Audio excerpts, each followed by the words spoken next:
Ferrari just revealed something at Fiorano that was never supposed to be this obvious. And Red Bull has already noticed. In a test where teams are not allowed to develop performance under artificial rain using prototype wet tires for a future season, Ferrari ran more than 200 kilometers and came out looking faster, more stable, and more dangerous than before. That should not happen. But it did. Because the biggest weakness Ferrari had all season suddenly disappeared. No instability under braking. No unpredictable rear. No hesitation from the driver.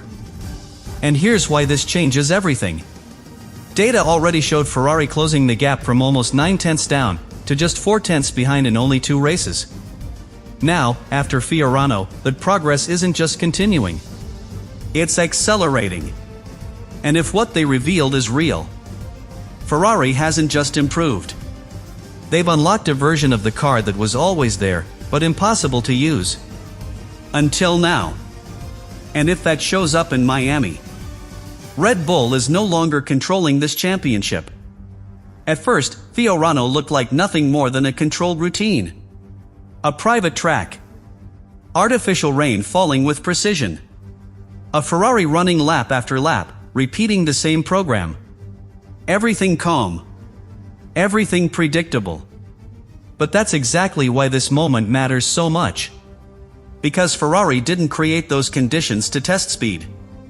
They created them to expose weakness. Low grip.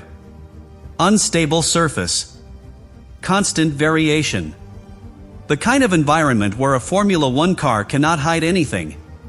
And that's exactly where Ferrari had been vulnerable. All season. The rear would move under braking. The balance would shift without warning. And the drivers had to hesitate. That hesitation costs time everywhere. But this time, it never appeared. Hamilton came out of the garage with one objective.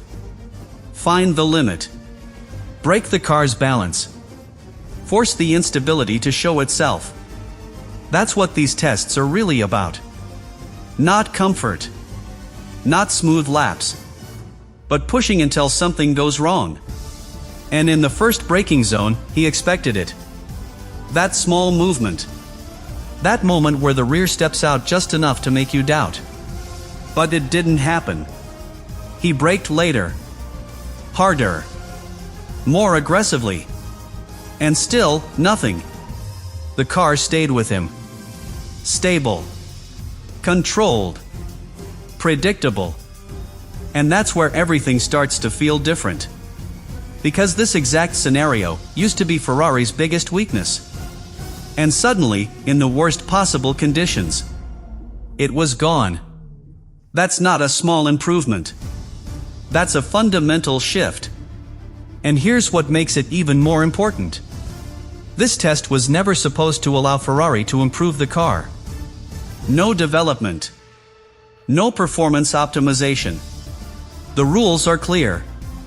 Everything is limited to tire evaluation, with strict restrictions on what teams can actually change or learn. So officially, nothing had changed. But unofficially, something had clearly been solved. Because Hamilton didn't stop there. He pushed deeper into the braking zones. Carried more speed into corners. Tried different lines. Different inputs. Different ways to break the balance.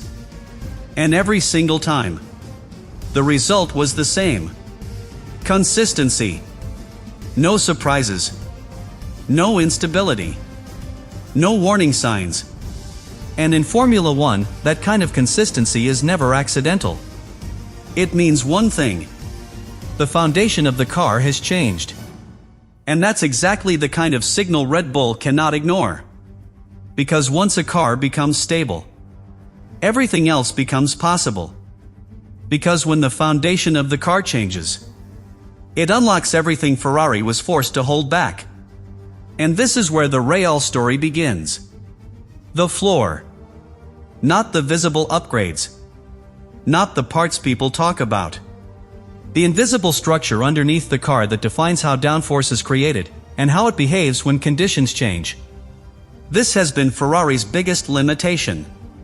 A narrow operating window. Too narrow. So narrow that if the ride height moved even slightly outside the ideal range, the downforce didn't fade. It disappeared. Instantly. That's the kind of behavior no driver can trust. One corner feels perfect. The next corner, completely unpredictable. And when that happens at high speed, you don't push. You survive. That's why Ferrari had to compromise earlier in the season. They raised the car, protected the balance, avoided the edge. But every time they did that, they sacrificed performance. Straight line speed dropped. Cornering grip was limited. And the car never reached its full potential. Now here's where Fiorano changes everything. Because what Hamilton experienced suggests that limitation is no longer as extreme. The car didn't collapse under pressure. It didn't lose balance when grip changed. It stayed within its working range, even in artificial rain. And that tells you something critical. Ferrari has widened that window.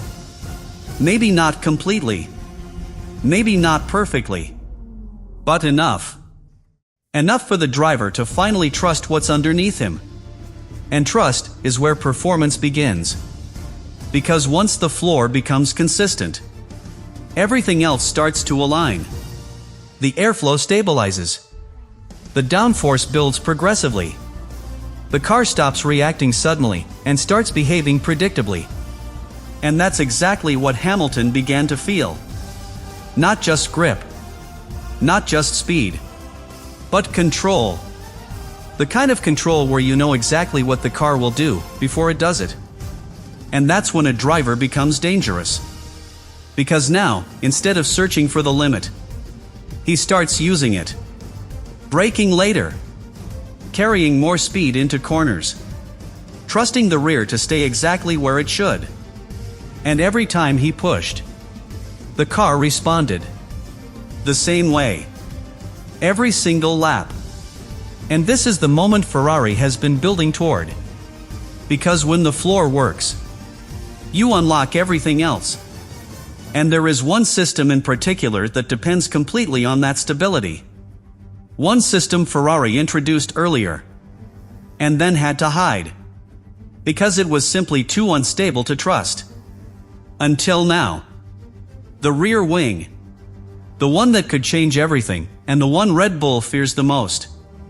This is where Ferrari's revelation turns into a real threat for Red Bull. Because the rear wing Ferrari built was never meant to be safe. It was meant to be different. While every other team uses a system that simply opens to reduce drag, Ferrari went further. Their system rotates. Completely. On the straight, the wing aligns with the airflow. Almost no resistance. Almost zero drag. Which means one thing. Straight line speed that no conventional system can match. On paper, the gain is already significant. Enough to change overtaking. Enough to defend positions more easily. Enough to control races on tracks like Miami. But here's the problem that stopped Ferrari from using it. And this is where everything used to fall apart. The braking phase. Because the moment the driver hits the brakes, that wing has to come back. From almost zero downforce to maximum rear stability. And before Fiorano, that transition was the weakness. Too slow. Too inconsistent. For a fraction of a second, the car had no rear support. And that's the most dangerous moment in a lap. That's where drivers lose confidence. That's where lap time disappears. That's where mistakes happen. That's why Ferrari had no choice but to hide it. Even if it meant giving up a major advantage. But now, everything points to something very different. Because what Hamilton felt at Fiorano doesn't match that weakness anymore. The rear didn't move. The braking felt clean. The transition almost invisible. And that only happens if Ferrari has solved the core issue. Not improved it. Solved it. Because fixing this requires multiple changes working together. A lighter mechanism. faster response, better airflow reconnection when the wing returns to position, and most importantly, a control system that reacts instantly, adjusting the timing depending on the corner. That's not a small upgrade. That's a complete transformation. And if Ferrari has achieved that, then this rear wing becomes something else entirely. Not a risk, a weapon. Because now imagine this combination. A car with near zero drag on the straight, full downforce in the corners, and no instability in between. That doesn't exist anywhere else on the grid. Not even at Red Bull. And that's exactly why this moment matters so much. Because Red Bull's biggest strength has always been control. A car that is stable, predictable, always within its operating window. But if Ferrari now has that same level of control, combined with a straight line advantage, then the balance of power starts to shift. And here's the detail that makes it even more dangerous. Because this system only works if everything else is aligned. The floor, the balance, the driver's confidence. And now, for the first time, it all is. Which leads to the final piece of this puzzle. The one that turns speed into dominance. Or destroys everything under pressure. Energy. And Ferrari is pushing that further than anyone else on the grid.